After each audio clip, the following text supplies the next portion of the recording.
Hello,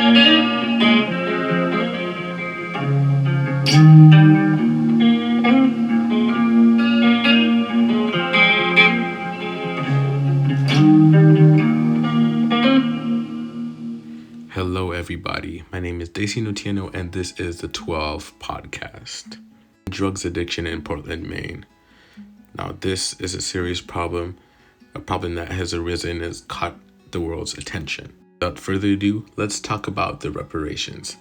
Now, what I seem to be most fit is to erect rehabilitation centers that provide homeless people with mobile phones, assistance in getting their social security number, and a system that would work on the principle of slowly but gradually reducing the amount of drugs that is taken by these homeless addicts.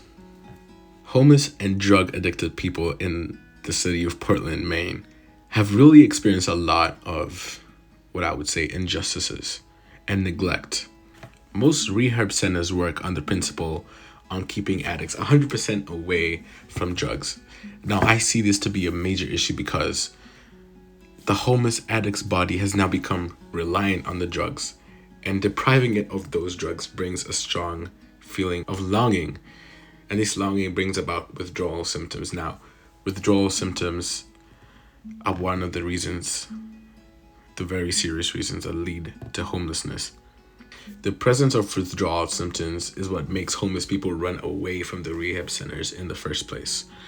Now, having a controlled environment where the homeless people, the homeless addicts, can slowly reduce the amount of drugs that they take in the system would be a safer bet into the journey that is needed to get the drugs out of their system. And of course, once a drug addict, you're always a surviving drug addict. You're not fully recovered, you're always recovering. But it's better to be on the recovering side than the suffering side. Despite the hatred that homeless people have for rehab centers, it's true. And a lot of the times, if not 100%, homeless addicts are always kicked out of the rehab centers a week after or a week prior to their entry, and they're kicked out back into the streets.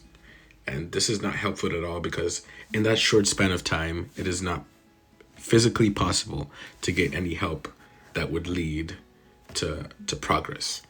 These reparations are extremely important because homelessness and drug abuse go hand in hand. And despite the number of people who are born into homelessness or became homeless due to unavoidable circumstances, the abuse of drugs is what is keeping 2/3 of these people in homelessness. Now, these reparations are necessary because if not acted upon immediately, homelessness together with drug addiction will indeed be passed on from generation to generation. It will be a generational curse. We can only solve this problem by changing the environment. Now, this may seem very blank, but I once heard from someone, if you want to achieve something you've never gotten, you have to do something you've never done before. You know drug addiction has become a problem when it's considered a form of currency. Now, this really surprised me when Thatcher Smith said, and I quote, "You can buy anything with a $20 bag of meth," end quote. Now, like in this country and anywhere else in the world, if you want to make a change in something, there has to be a little bit of money in the mix.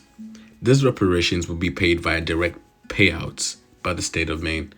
And these payouts will be used to fund their rehabilitation centers, to pay the staff and the management running the rehab centers, and also to provide food and cash vouchers to the homeless addicts. Homeless people will receive the food and the cash vouchers in the rehab centers and the rehab centers only. And the managers at these centers will supply the patients at the rehab center with the vouchers every 2 weeks. I cannot stress enough how important it is for homeless people to have access to mobile phones. Right here in Portland, Maine, the rehab centers are quite a distance from where the mass majority of homeless and drug addicts live, which is right in the middle of the city. having no access to cell phones will mean that they are unable to call any taxis, to check any bus schedules that are needed. So it makes it very difficult for them to get the resources that they need without the use of a phone. And I hope that these rehab centers would apply mobile phones into their system, because this is essential for anybody, leave alone just homeless people. Everybody in the society at this moment and this point in time needs cell phones to function. I have hopes that by adapting the slow and gradual deduction of drugs in the body of the homeless addicts will decrease significantly by around 40% in just a span of 2 years. And my goal is to set in stone as an effective system of social workers and members of the rehab centers that will help no less than 10 homeless persons per day in the journey towards getting the social security number and documents that they require to get working jobs. Increase in job signings is noticed in the state of Maine after 2 years, and also when rehab centers all over the state spike in the number of patients that they receive each month. Only then will I know that my reparation is succeeding. This is an issue that needs no boundaries when it comes to the communication and the outreach that it deserves. But for now, I'll have to pack it up, and hopefully later we can unbox this and see how much progress we've made in the future. And this has been the 12th podcast. Thank you for listening.